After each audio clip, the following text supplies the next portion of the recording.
Welcome to Networking Working, the podcast where real business stories meet meaningful connections. Brought to you by Business Matching UK, the UK's first business matching membership service with a business opportunity guarantee. Whether you're building something new, scaling something established, or just exploring smarter ways to move your business forward, you are in the right place. Welcome back to Networking Working. In this episode, we'll explore the core values behind BMUK. Welcome back, Paul. Hiya. Could you talk a little bit about the heart, ethos and soul of BMUK? Can't be doing with being involved in things that don't do what it says on the tin. I get turned off very quickly if I suspect that it's not really what they've portrayed it to be. So for me, business matching is what it is.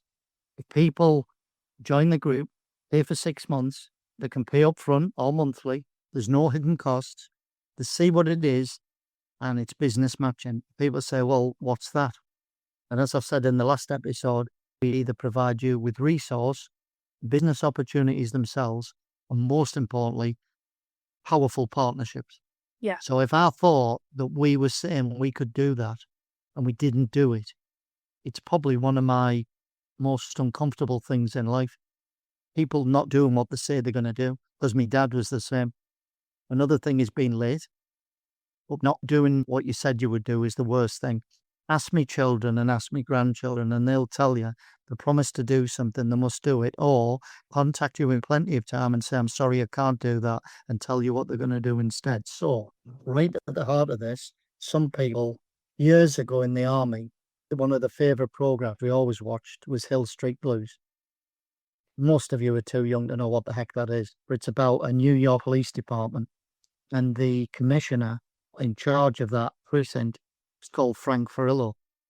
And in the army, the lads used to call me Frank, because I wouldn't tell a lie, I wouldn't do what I wouldn't say I would do, and I would never let them down. And now all my family and friends will tell you, if Paul's 5 minutes late, there's something wrong. If Paul hasn't done what he said he would do, he probably won't have forgotten. There'll be a reason. And he's probably forgot to tell you the reason, but there'll be a reason. So it's really, really, really important to me. I would rather this fail than be caught out not doing what we promised we would do. And you can only go so far in honesty, because we're all human and we make mistakes. But I don't tell lies. I don't say we're going to do things we don't. And the reason why I know this will work is because I've got Phil Pugh with me. And for what he did 6 years ago, with another gentleman for charity, which he'll tell you about, was quite something. So somebody who does something like that, which is, there's a book written about him, there's somebody to do that, you know, he's got your back. People say, oh, I've got your back. They haven't really. The military people have, because that's important to us. What we used to call non-military people, civvies. And civvies divide into two. The ones who say they'll do something and don't, and the ones who say they'll do it and will. And if you can work out in life and surround yourself by doers, then you'll get a lot further faster. So to me, the ethics of this is important, that it really is different at a different level, reshaping the culture of business membership groups in this country, helping the businesses, the SMEs especially, in tough times where they want an ROI for the money many of them are struggling to make and keep, but most of all, fulfill the guarantee and hand out as many of those checks to charity with a PR story as we have to. Frankly, I'd rather do none. But it would be nice to do one and just say, look, we did do that. We said we'd do that, and we did do that. Wouldn't it be nice to have a 100% record? But we'll see. Absolutely. BMUK has such a strong focus on trust, community, and a no hard sell environment, which I absolutely love. Can you share where those values have come from? My upbringing, Phil's upbringing, our discipline. I'm ex-military and he's not, but he was a professional sportsman. And both of us have got someone special who we're doing this for, apart from our wives and best friends. Phil will tell you all about Tom.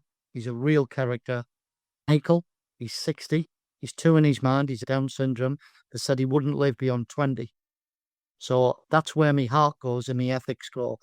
Michael's taken care of by the state very well, because my mum had a nervous breakdown. I was in the army and there was no choice. But that taught me about really, really taking care of someone. So the apple of my eye now is my 14-year-old ADHD suffering grandson, who's boxing, football, living with us for the 6 weeks holidays for our sins. He's out playing football now, who doesn't really need to try at school because apparently, as long as he gets maths, English and business studies, he's going to work with Phil and Grandad. So I haven't told Phil yet. No, I have. I mentioned it to him. So really where all this comes from is that Phil and I are doing it to make sure that Oliver and Tom's futures are secure in a very insecure world. We'll do the family trusts. We'll do things right. But where our heart really go to, it's not formed yet as a company. Before the end of the year, we're forming a separate company, which will own 50/50, which is the BMUK Academy. And in the Academy, we'll help charities, startup businesses, and most importantly, businesses who are struggling. Sometimes people don't need someone to give them money. They need to give them help. And conversely, some people think, well, I'll give you some advice. If you can't make the money, there's something wrong with you. But sometimes they need a bit of help in both sides.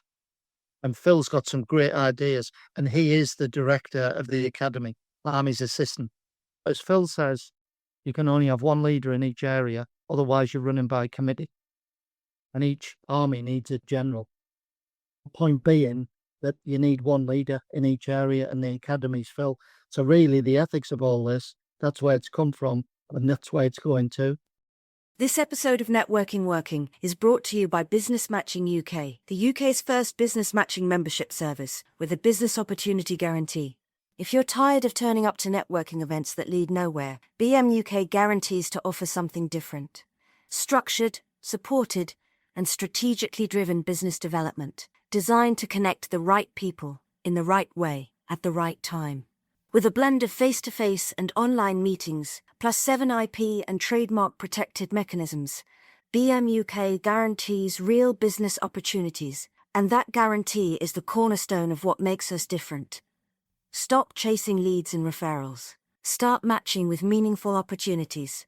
Register your interest today at www.business-matching.co.uk. Business Matching UK. Matching ambition with opportunity.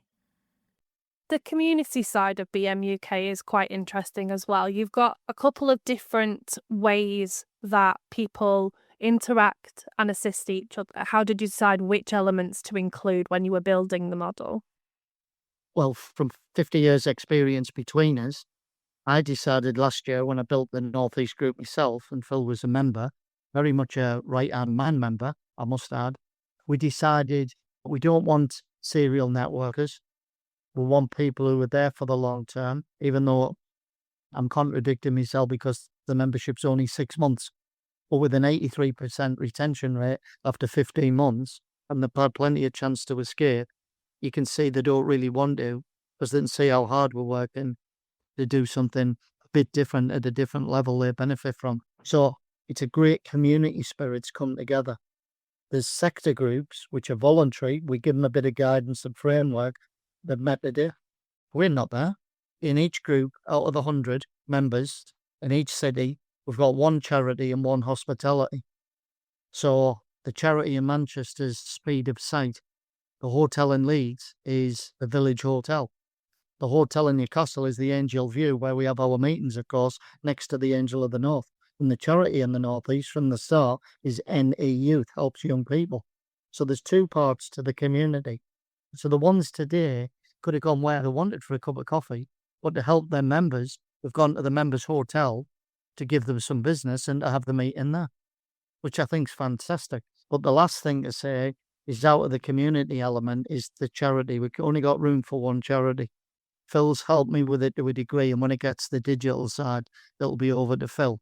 But I've developed a charity model, and we're right in the middle of it. We just launched it in Manchester. If you look on their website, they've got their own corporate sponsors club called the Inspire Club that we've joined at. So we want to give the Inspire Club members 130 businesses who help this charity. I've done for 12 years. Fantastic. In which case, they help the charity. But what do they get back? People go, what do you mean you're helping the charity? They've got no money. They can't give you money. No, but what could they give you back in appreciation? There's tangible benefit to you as a business and to your staff who do volunteer days. What recognition or appreciation do you get back that's tangible and worth something? Nothing. Well, that's the model we built. That's what we're doing. So the charity never give a penny back, but they give benefits back. And there's a menu of benefits. It's getting longer. So if that works, sounds a bit cliche now. I've already said a few times we're trying to change the culture of business memberships in the UK. We're also trying to change the culture for the charities in our groups, in their relationship with their corporate sponsors. Why? Because businesses are struggling. And if you nominated 2 or 3 charities of the year you're helping, and times get tougher than they are, which they might well do, you're going to pull back and say, oh, we'll just stick with one charity. Which one are you going to stick with? The one that appreciates you and gives you something tangible, or the others that just take your money? I don't mean that negatively. Some of them can't be grateful enough. Others just take your money, tell you off if you don't get it in on time, throw a T-shirt at you, and that's it. And you get some letter saying thank you. But it's typed out and it's not personal. I don't feel appreciated. So that's where I got the idea from for that. So our ethics are all wrapped up in community, SME and business community, collaboration, and the charity model. We don't mind sharing it with other charities and helping them, but we've got to take care of our member charities first, because they are our member charities. Our members sponsor them, so they don't pay.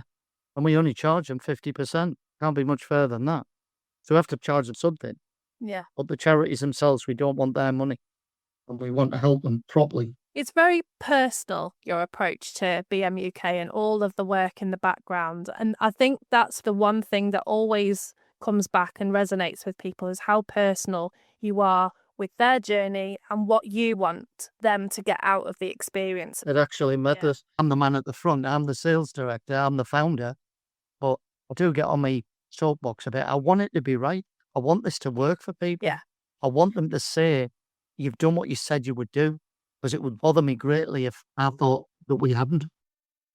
As we've spoken many times before about the groups, there's only limited spaces, and you've also politely requested a few people to leave. So that goes to show it's about it being the right members for the groups. Well, we're a business. We want to make profit. But if we concentrate on getting the model right, when people want to join the group before it even gets to their town or city and they pre-register, the franchisee will get their money back almost immediately, if not overnight, and the members will get benefits straight away. Everybody wins. But we need to earn the right for people to be excited enough. Because when the Beatles went to the Cavern in 1963, no one was bothered. By 1967, they were sold out 6 months in advance. We want to get to that point where the cities are pre-filled before we get there, because they know it does what it says on the tin. It's fairly priced. It's only 6 months. And I defy anybody to find any hidden costs. There's no hidden costs at all. I want people to come to BMUK with a single-minded determination to follow the 14-point plan. And if they do that, they'll get the return on investment and the profit, and they won't want to leave. We've got a waiting list in Newcastle. People say, have you got that? You've only got 81 members out of the 100 places. I said, because the occupations that are most popular are filled by people who are happy. And unless we open another group, they're not going to get in. We might end up, because they're tending to be towns and cities, we might end up, if you know the geography of the North East, with Newcastle, Sunderland, Durham, Middlesbrough, Darlington. I'm a Stockton lad, so we might end up with 5. But that's up to the franchisees. That's not us. But Newcastle, with the North East, Leeds and Manchester will always be ours. People will get what they get, but they don't ask about ROI. They hope to make ROI. And what they're really saying to me is, can you convince me? How much is it? So I tell them, and they say, well, the ROI, is there a good chance I'll make that? And I say, well, if you follow the model and you convert any of the business opportunities, you should do, but you'll know what your ROI is. You just want someone to give you opportunities. Well, we are saying we'll do that, and we'll guarantee you.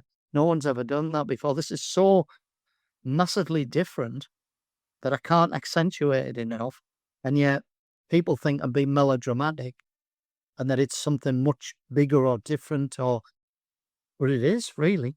And the perfect storm we're in with the economy, it's the right time to get people an ROI, prove it, So we won't have a problem doing franchising or growing or doing anything. Phil just needs to do his digital model so it operates efficiently because it already works manually. Can't do the whole of the UK manual. So that's why Phil Pugh is so important. It's a very exciting time. I feel very lucky to be on this journey with you and to be able Thank to you. document. Oh, you're more than welcome. But you saw it, you see. You saw it and had the courage to think, I'll go with that. So that's why I need to do a podcast. Everyone's convinced me. Because I know people can't see me, but if they want to see a video of me, God forbid, then it's available. But really what they want to know is who's behind the model? Who's Phil Pugh? What's the book they've written about Phil Pugh? Who's Paul Lawton? What's the book he's writing that starts in the bankruptcy court? Page 1. You know, who are these people? Why are they doing something so different? Yeah. But I can't thank the person who I know enough for in 12 solid months going to 113 different network/online/business membership organizational events. And you can count on one hand the ones he's joined. And you've got to ask why. Out of 113, why have you joined less than 5, including us? Why have you picked us? I would think you would have a good idea. So people say, do I need to go to the meeting every week to drive there? I said, no, every 6 weeks. Oh, that seems a long time apart. I said, but if you're on Zoom with them after 3 weeks and you're working with them every day on other platforms, you don't need to see them more than 6 weeks. But people put it in the diary. All the members have got every date for every meeting till Christmas, including the mince pie evening. That's the only evening event we have every year, the mince pies. All the others are in the morning. And they're at 9:30, till either 10:30 on Zoom or 11 o'clock face-to-face. So you don't need to get up at crack of dawn in the snow of January and go somewhere early. You don't need to have your day interrupted by a midday meeting. You can finish with us at 11 and go and get on with your day. And you don't need to pretend you're coming to an evening event where the dropout rate's horrendous. Because on a nice sunny evening, imagine this was a Tuesday, Wednesday night, beautiful sunny evening, you might go to an event, but you might just go meet your family and friends and go to the pub. Yeah. But this is business. This is serious. It's not so serious we don't have a good laugh. We do. But work first, play later, but the collaboration's the key. And the business matching enhances that. Fantastic. Well, we've got a lot more to speak about over the next coming episodes. And the next one, we're going to delve into the PLMS to BMUK rebrand. So a huge section of history there for you, Paul. You can't call a group after yourself nationally. That's arrogant. So yes, so it was named after me to prove I was taking responsibility, and now it's Phil and I. It's Business Matching UK. It's for the whole country, and it's from both of us. Exciting times. Thank you very much again for your time today, Paul, and we'll speak to you again very soon. Thank you. Thanks, everyone. If today's episode gave you fresh insight, a practical takeaway, or simply something to think about, hit follow, leave us a rating or review, and share the episode with someone else navigating the same landscape. Networking Working is powered by Business Matching UK, a movement changing the way businesses connect, collaborate, and grow. If you're ready to take a more strategic, supported approach to your business development, one that's built on strategy, not chance, then BMUK is what you didn't know you needed. Visit www.business-matching.co.uk to explore more and register your interest. The information in this podcast is for general guidance and entertainment purposes only. The Networking Working podcast shares ideas and experiences to inspire and inform, and we believe they can be valuable, but they may only reflect part of your own business journey. We always recommend seeking independent advice and using your own judgment to decide what's right for your business. We encourage you to do your own research before making any decisions. The opinions in this episode are our own and those of our guests, and we do our best to ensure the content is accurate and relevant at the time of recording. If you have any questions or would like to continue the conversation, you can reach us at info@business-matching.co.uk. Thank you for listening.